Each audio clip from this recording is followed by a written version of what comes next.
बिस्मिल्लाहिर्रहमानिर्रहीम। अस्सलाम वालेकुम व्यूअर्स। आज मैं आप लोगों के साथ होममेड जैम की रेसिपी शेयर करूंगी। वैसे तो बाज़ार से जैम मिल जाता है आसानी से, लेकिन वो हमें पता नहीं होता कि कैसे फ्रूट्स का बनाया होता है।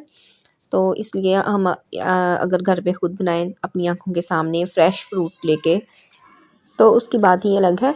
तो इधर मैंने लिए हैं 8 मैंने माल्टे लिए हैं। उनको छील के दरमियान में से काट के, तो बीज जो हैं वो मैं अलहदा कर लूँगी, क्योंकि बीज जो हैं वो कड़वाहट देते हैं। जब मैं इनको ग्राइंड करूँगी तो वो कड़वाहट पैदा करेंगे, इसलिए बीज मैंने निकाल दिए हैं।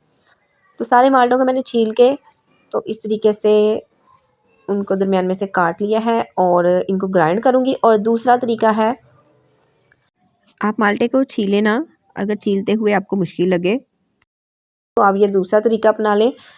आपने क्या करना है कि कोई भी जूसर ले लेना है और माल्टे को दरमियान में से काट लेना है और इस तरीके से जूस निकाल लेना है। तो जो भी आपको आसान लगे आप उस तरीके से जूस इसका ले सकते हैं। मकसद तो जूस ही निकालना है ना। तो ये देखें, ये एक माल्टे का जूस निकला है।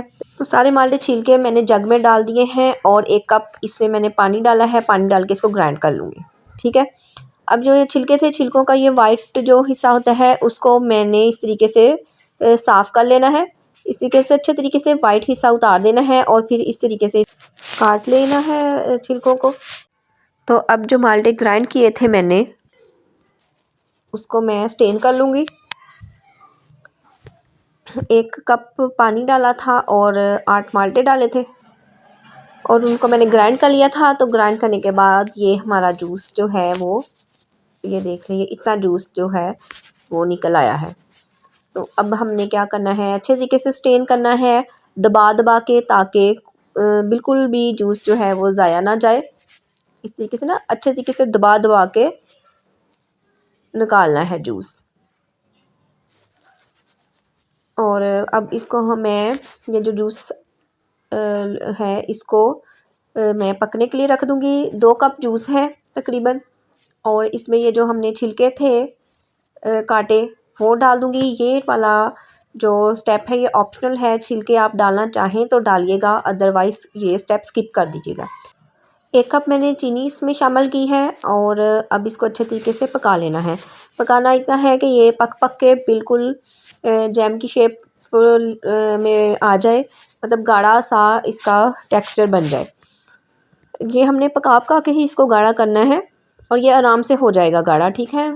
ये नहीं कि ये पतला सा है, लिक्विड सा है, तो ये क्या होगा, कुछ हम इसमें डालेंगे तो गाढ़ा होगा, नहीं। ये इसी तरीके से पक पक के आराम आराम से पकाई जाना है, चम्मच चलाई जाना है वक्फे वक्फे से। तो ये मैंने इसमें आधा चम्मच जेलेटिन पाउडर डाल रही हूँ एंड में, लेकिन ये भी ऑप्शनल है, आप डालना चाहें तो डालें, अदरवाइज़ इसमें इसके डालने की इतनी ज़रूरत नहीं है। ये बग़ैर जेलेटिन के भी जैम की शक्ल में आ जाएगा।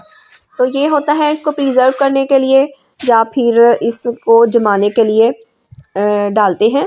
इसे अच्छा तरीके से जम जाता है और थोड़ा अरसा ज़्यादा चल जाता है। लेकिन क्योंकि ये होममेड है तो कोशिश करें कि बाज़ार की या केमिकल्स वाली चीज़ें वो ना ही इसमें शामिल की जाएं तो बेहतर है। ऑर्गेनिक बना रहे हैं हम, तो ऑर्गेनिक ही इसको रहने दें। तो ये जेलेटिन ना ही डालें तो बेहतर है।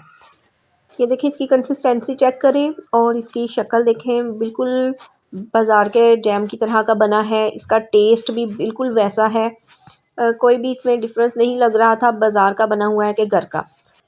आजकल वैसे भी माल्टों का सीज़न है, तो आप बनाइएगा ज़रूर और मुझे फ़ीडबैक दीजिएगा कि कैसा बना।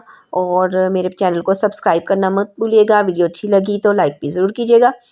ये देखें, ये मैं आपको इसका दिखा रही हूँ, इसकी कंसिस्टेंसी, और ये देखें इसका कलर, ईच एंड एवरीथिंग इसकी परफेक्ट बनी है। अब मैं इजाज़त चाहती हूँ। अपना और अपनी फैमिली का ख्याल रखें। उन्हें जितनी ऑर्गेनिक चीज़ें दे सकते हैं आप उन्हें दें।